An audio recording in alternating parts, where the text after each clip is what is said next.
and this is the Laura Flanders Show, a TV and radio program that shines a light on the solutions of tomorrow today. We report on the people and movements driving systemic change from the worlds of politics, arts, and entrepreneurship. Welcome. In the midst of a national reckoning with white supremacy and this country's colonial history, Indigenous people here are demanding a new relationship with the United States government, one that would honor the traditional, legal, and moral rights of Native nations. To drive that message home, literally, a group of Native organizers traveled with a 25-foot totem pole this summer from the Lummi Nation on the northwest Washington state all the way to Washington, D.C., stopping for ceremonies at sacred sites and in communities under threat, and gathering messages along the way for the Biden-Harris administration. Through my friend Judith LeBlanc, director of the Native Organizers Alliance, which co-organized this project, I got an invitation to travel with the totem pole for part of its journey.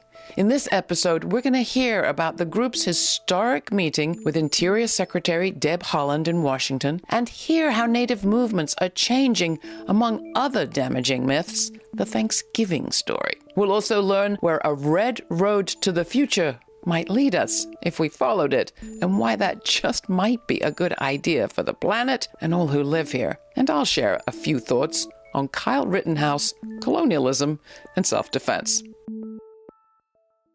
Judith LeBlanc, what a pleasure to have you with us. My thanks, first off, for inviting me to come with you on some of this extraordinary totem pole journey. The Red Road to Washington, D.C. was a huge experience for me. The totem pole journeys have happened before, but this one was special. How so, and how did you get the idea of teaming up with the Lummi carvers this time around? What made this totem journey so special is the political moment. The fact that Native grassroots political power has finally been acknowledged as a result of our historic turnout in the 2020 elections. The Lummi carvers called me and said, after the election results were in, they said, we've got to take a totem. We've got to take a totem to DC to congratulate Biden. And I said, we need to remind Biden of his ancestral responsibilities. And so we did. Before we go further, though, I want to play a piece about the Red Road to D.C. that was created by one of the co-sponsors of the journey, an organization called the Natural History Museum, which isn't the museum you're thinking of, but you can learn more about it at our website. The piece is narrated by Lummi Tribal Council member Freddie Lane. For the last 20 years, the House of Tears carvers of the Lummi Nation have transported totem poles around the world as a way of bringing communities together and highlighting issues. This year is our biggest journey yet. A large coalition of Indigenous and non-Indigenous groups have gathered and supported this project where we're driving a 25-foot totem pole across the country, stopping at many sacred and historic places under threat from dams, climate change, and resource extraction.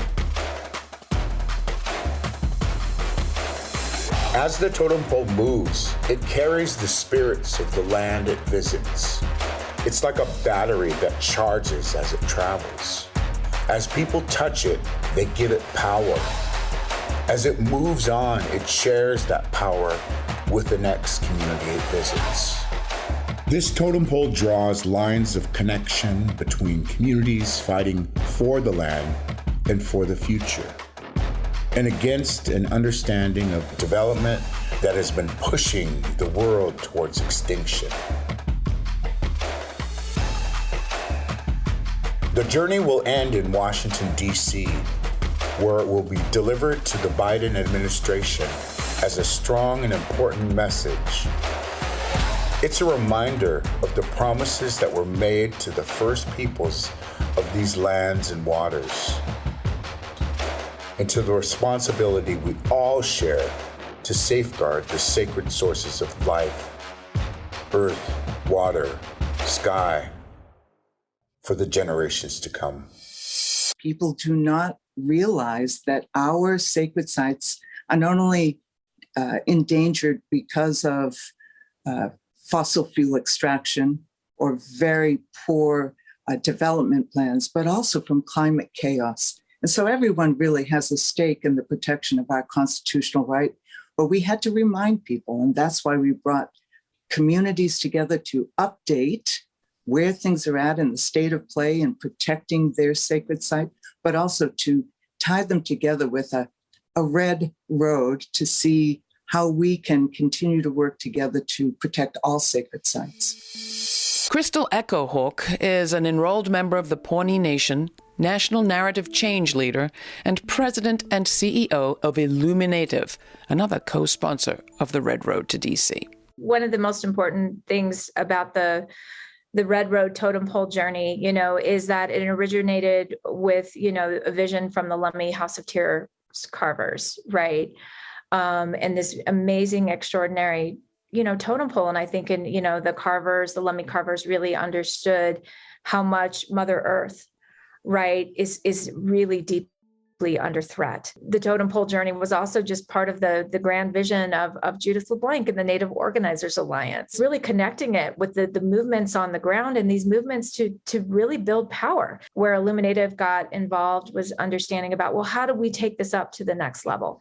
How do we begin to really shift the narrative and help Americans understand that when Native peoples are taking a stand, whether it's No Dapple at Standing Rock or, KXL and thinking about, the Fort Belknap, Indian community or the Rosebud Sioux Reservation, these key battles, right, that oftentimes people just think, well, that's a Native American issue, that we're defending the water and the land for tens of millions of Americans. What shape were the Indigenous communities in that you went through, that you visited? People are up against some big, big things, right? Whether it's their state governments, federal government, major corporations, local communities. I mean, the oil and gas industry, I learned so much when I went to Chaco Canyon and just, we met at one of the Navajo chapter houses. And I remember as we were pulling in, people were telling me that oftentimes be prepared, to get headaches and to kind of feel nauseous because of the methane and the things that were being released into the air from the fracking. And just hearing the stories, horror stories of families who had been desperately harmed and their health impacted. There's devastation, but I think that people are feeling our power as Native peoples and feeling our power when we're joined by our allies. And I think we're also understanding that we're coming into a new era where we have a lot more hope with, Secretary Haaland sitting there at Interior, and we got to rejoice over the decision around Bears Ears and other things. So I think I felt like such a just inspired. What is it that led you to focus on narrative and media representation? I understand it was a body of research that you undertook. I've been an organizer and an activist my entire career. And I think it was just reaching a point back in kind of 2015 of just sheer frustration and constantly feeling like our issues as Native peoples were just never taken seriously and not included. And so the Reclaiming Native Truth Project, which I founded and co-led between 2016 and 2018, really looked at what are the dominant narratives in this country and how do they shape the perceptions of not only the American public, right, and the sort of diverse demographics around that, but, key institutions. Give us some examples of the findings, maybe things that even surprised you. There was a significant percentage of Americans, particularly, in places like the East Coast or places that don't have any proximity to reservations, that people aren't even sure if Native Americans still exist anymore. Right. As we began to kind of dive in and unpack, we began to understand that big systems such as, media, entertainment, K through 12 education, and our federal government were really these big systems that were perpetuating the erasure. And we began to understand that the erasure and the stereotypes and misinformation really impacted policy and key things that impact the lives of Native Americans and tribes every single day. Now, you've used the term ancestral responsibilities a few times. Can you talk about the actual treaty basis on which this relationship stands? When I say ancestral responsibilities, I'm talking about our collective ancestors. Nelson Mandela is an ancestor of mine. And we all have a relationship to place. Mother Earth, where we live, where we walk, where we work, where we love.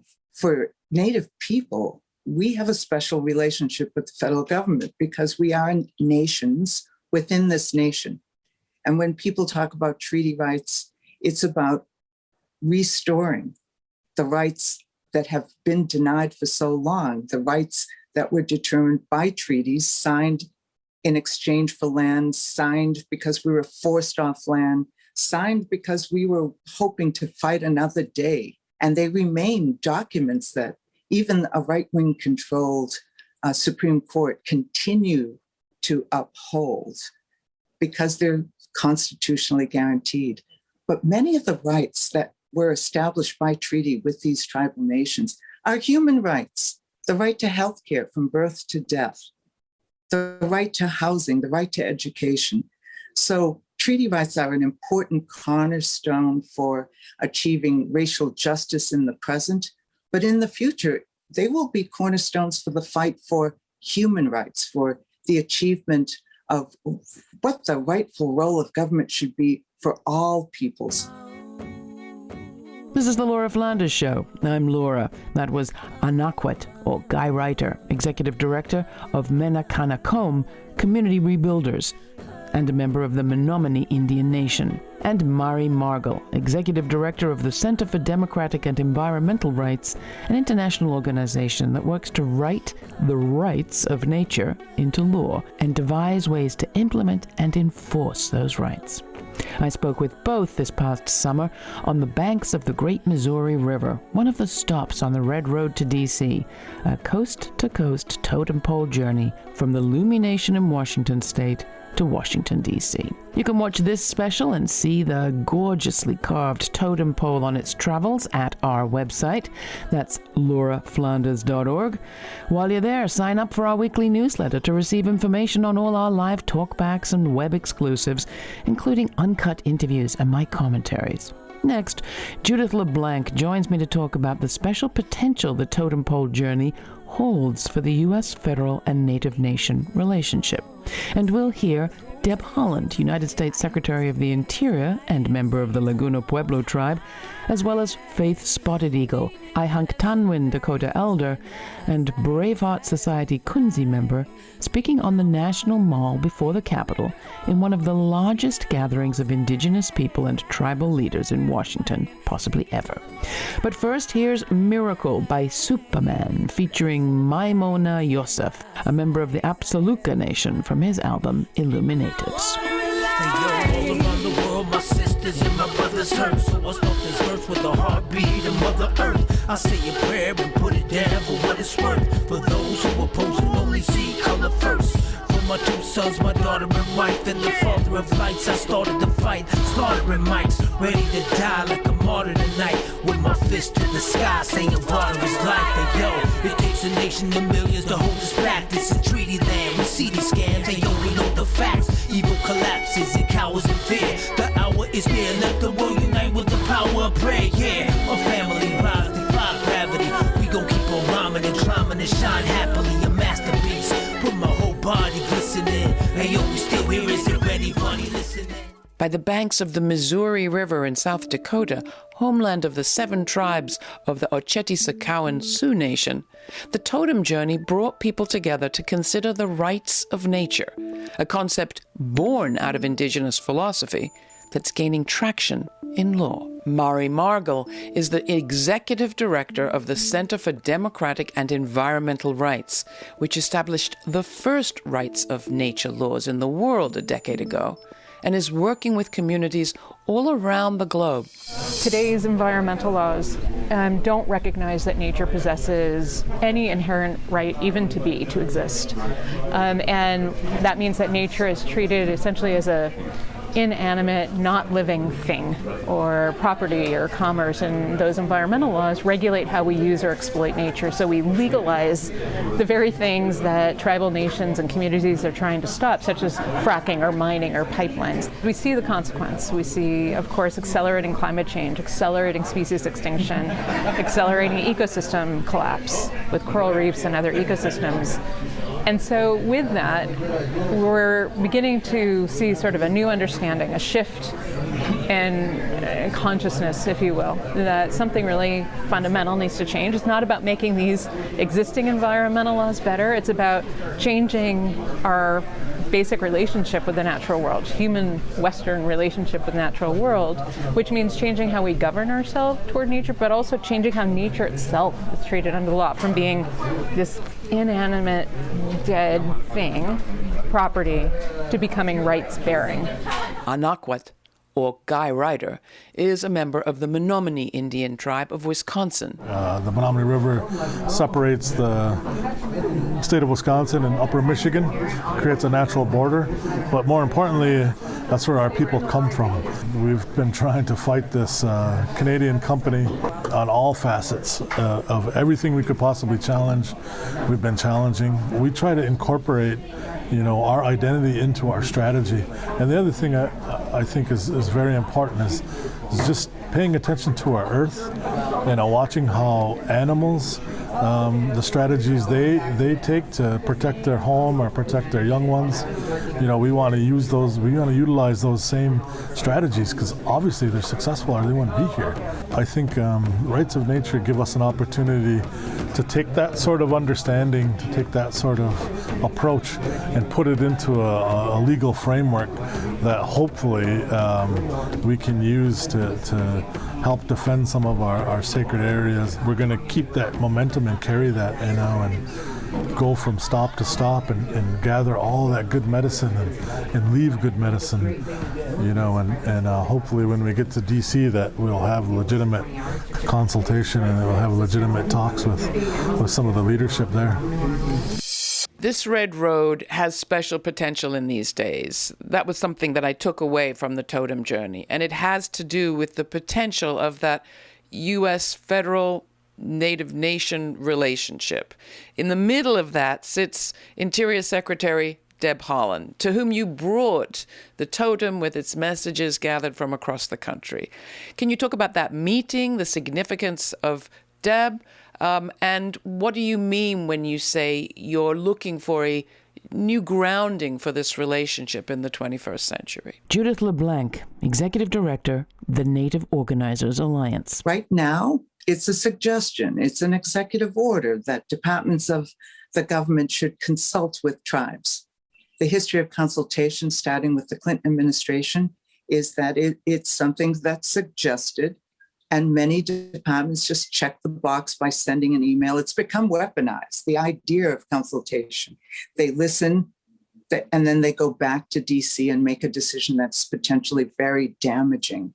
So alongside of the protection of all sacred sites, we began a popular education campaign on the right to be at the decision-making table and to achieve, therefore, the standards set by the UN, the United Nations Declaration on the Rights of Indigenous People, which outlines the fact that nations should relate to Indigenous nations as equals and ensure prior informed consent on all decisions that affect our lives. We believe this is the next logical step if we are truly to reckon with the systemic racism in the history of this country. When the totem pole arrived in Washington, D.C., Indigenous people and their allies gathered on the National Mall in front of the Capitol, probably the biggest such gathering in modern times. Tribal leaders from across the country rose to the podium to bring their people's messages to the federal government. Among those was Faith Spotted Eagle, longtime activist, Ihunktowin Dakota elder, and Braveheart Society Kunzi member. At this point, more of us need to come together in a very organized, best method of all, to ask for co-management of these areas. So we have to go over to that house and be constantly involved and support the tribal relative, our matrilineal leader, Haaland, because she's not going to be able to do all those things that we're asking her of. So that leaves it to us on the ground in the front line. Everyone in Congress is a treaty signer. We have to pass that word and make them accountable that they signed those treaties as a citizen of this nation, and it has to be enforced. The meeting with the Secretary of the Interior was historic.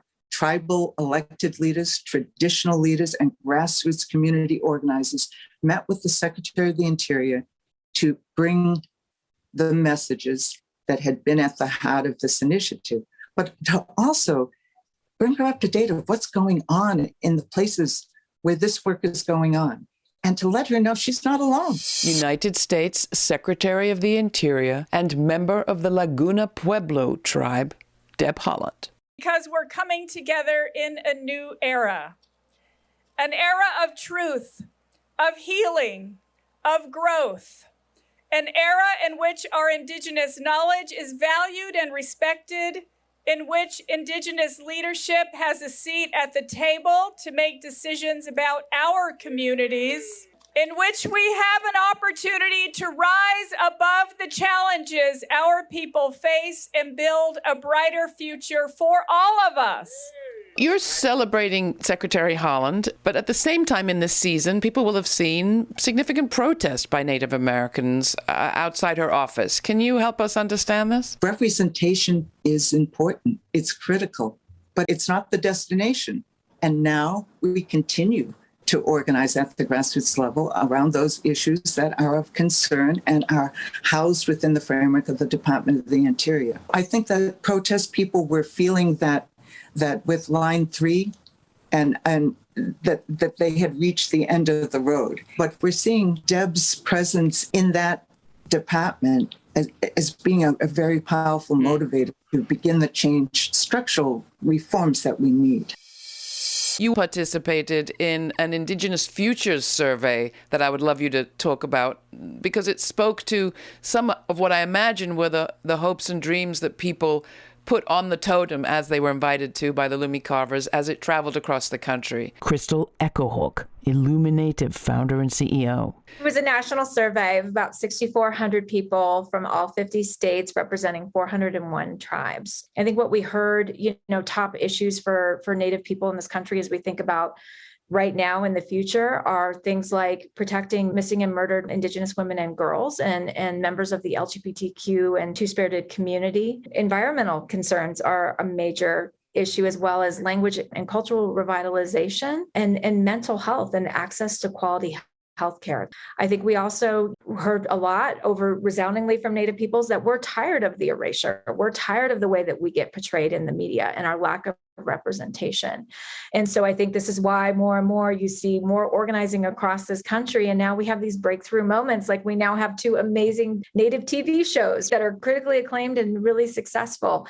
And we're starting to see all kinds of different representations. And we saw, based on the survey last year, right prior to the election, that in the previous, major election in 2018, that we had more than 70% of Native people reporting that they voted. And then you see in 2020 what an impact our people had. And so I think that, it's an exciting time. And the more that we can amplify contemporary Native voices and issues, especially as we look ahead to the midterm elections and the next presidential in 2024, that Native peoples are going to continue to have a major impact in this country. I think we're speaking at the very beginning of November, which is Native American History Month. And I put in Native American History Month in my Google search bar and got quite a surprise. Is that your work? No, I think it's collective work. I mean, we definitely have had good relationships with Google, but I think what I love is that there's just been growing momentum over the last couple of years around the work that Illuminative and so many of us do across Indian country to really promote our visibility, to really invite people in, to really learn about who we are today. Is there any last comment you'd like to leave us with about the tools perhaps that exist at your website or elsewhere that might help people of all sorts do better at this work? Yeah, absolutely. I want to encourage people to follow Illuminative on social media. We are on Instagram, Facebook, Twitter, and we, such a core part of our mission is about educating and building relationships with allies. So people will find all kinds of wonderful information. We're calling you in and not calling you out. Books to read, films, latest, contemporary issues. And so we just really invite people to not only follow us and to lean in and learn, but just to really start to think about how can you be a good ally in your own community and the places that you work and live. So we're broadcasting this during Thanksgiving week.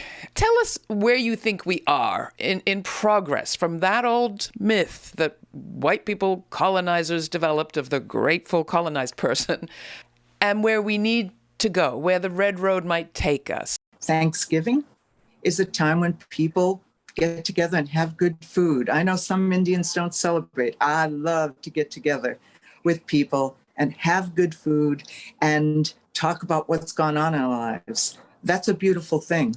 But the truth is that the myth of Thanksgiving is being busted wide open.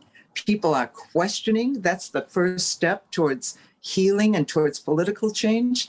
So I hope Thanksgiving is a time when people reflect on how it is that they can be good relatives, not only with Indigenous people, but with all of their neighbors and all of the people who, especially at this moment, are suffering and are at a moment of crisis. Self-defense. We hear it a lot these days, usually claimed by those who are armed when they kill someone who's not. Right now in Wisconsin, juries deliberating in the case of a young man who came to Kenosha, a town he didn't know in a state that wasn't his, paraded around with a military-style rifle, and then shot 3 people dead when they perceived him as a threat. He claimed self-defense, but he'd behaved like someone in a Western, said one of the prosecuting attorneys early on. And in a sense, it's kind of true. When you think about colonial history, going to a place you don't know, parading around, using heavy weaponry to kill those who resist, it is this nation's history. Just ask the Native Americans of the West. But to bring history into this story isn't to drag something foreign there. We're not dragging history into the moment. It's here, with us, at every moment. Naming our history isn't doing anything other than saying what we have done before. And if we don't like how that's played out, we have a chance to do something different. As Judith LeBlanc says, the present is where past and future meet. We have a chance here to change the future and become the ancestors our descendants might be proud of. It's worth thinking about.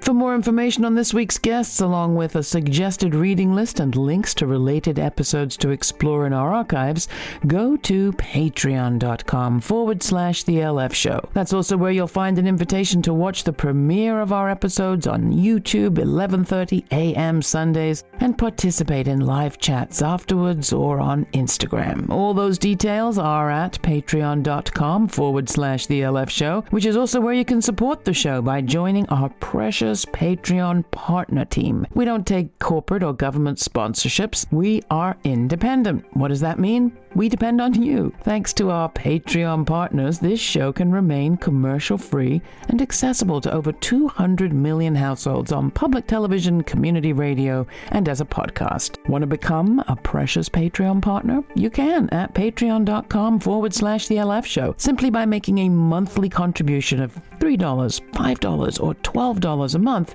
You are making an enormous difference in our ability to predict the future and move ahead. Thanks again to all of our partners. You are the brick and mortar at the foundation of the Laura Flanders Show. So thanks for listening, thanks for giving. And to everybody else, thanks for joining me. Stay kind, stay curious. Till the next time, I'm Laura.